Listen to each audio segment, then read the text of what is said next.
I want to introduce a concept that I think it's really linked with all the questions that we are talking about. Is the governance of the Anthropocene. I think we need to talk about this new era, no? We are in a new era and difficult to adapt our model of governance to this new era. Like you know, a key concept for defining the socio-environmental situation in which we are immersed is Anthropocene. This has come to be defined as the geological area of humans who have modified the functioning of the Earth system, cancelling the stage of climate stability that characterized the previous geological era, the Holocene. A stability that facilitates the increase of biodiversity and the development of our civilization, the Holocene, helps a lot in this way. How did we go to the Anthropocene?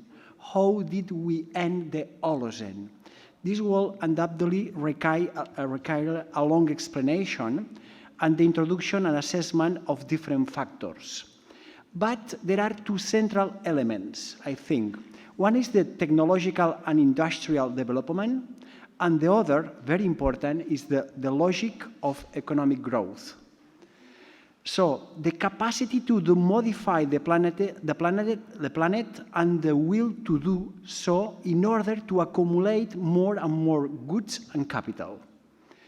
The logic of growth brings us ever closer and closer to a cul-de-sac, to a dead end. Moreover, the people whose lifestyle have contributed the least to this situation are the ones most likely to suffer the negative impacts and climate and environmental destabilization. I use often environmental change because they introduce other dimensions different than the climate change. Also land use and land cover change, the alien species, all of that is linked to globalization.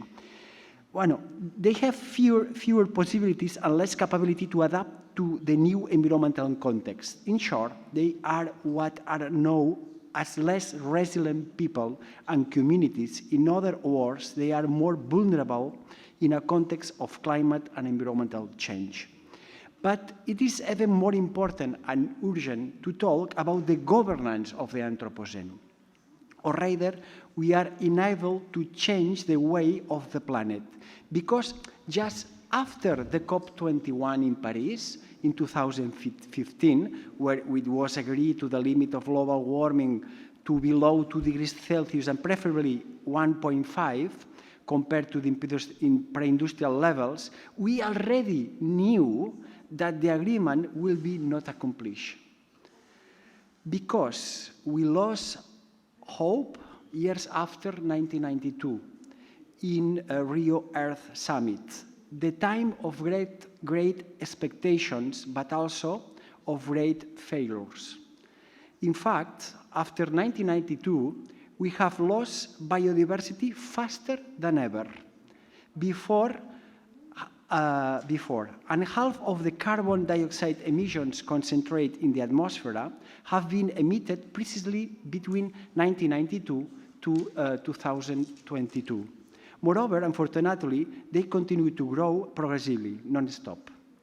The answer is linked with the failure governance of the Anthropocene. In the vast majority of the cases, it is not possible to move from declarations to facts that change the dynamics of the anthropocentric capitalism that rules the evolution of the planet. Is the blah, blah, blah of Greta Thunberg, no? Is that, no? As we comment in a recent article published with my colleague and friend Adil Salhi, we continue to be anchored in the 20th century models of governance, in a nation state that makes decisions based on its own needs and ambitions, and very often in competition with the rest of members of the international community.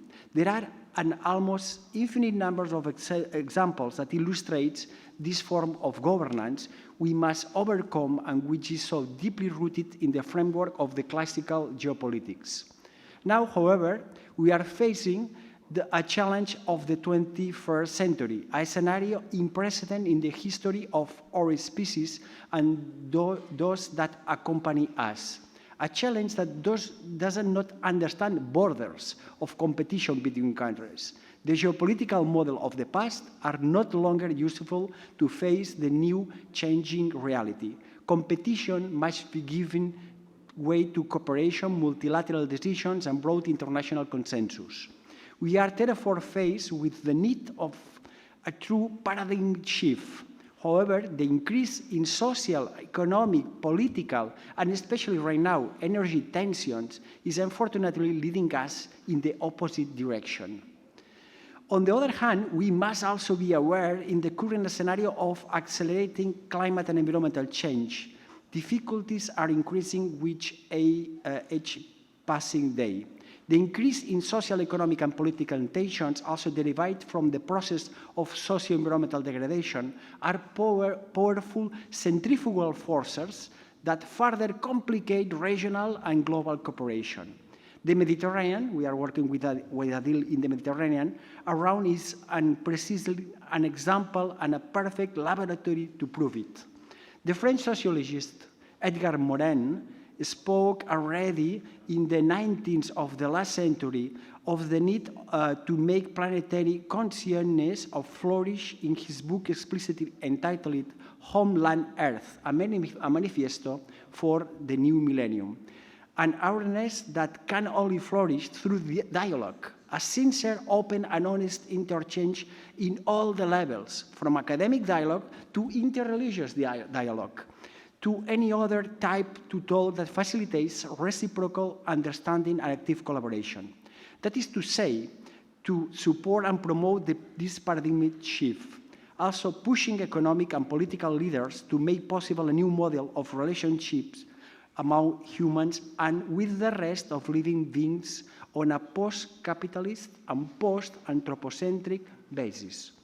There do not seem to be many more options to reformulate our society by drawing a new governance to ensure future of social justice and resilience in alliance with nature. In my opinion, these reflections are perfectly aligned with the Sustainable Development Goals, and especially the number 17, Partnership for the Goals. We need this partnership. How we can move from competition and conflicts to cooperation and solidarity. How can we manage the Anthropocene in alliance with nature? How we can facilitate this essential paradigm shift in a new Anthropocene governance based on the Partnership for the Sustainable Development Goals, with an active participation of religious women and, of course, Catholic sisters. These are my questions. What are your answers? What are your questions? Now, the floor is for all the participants.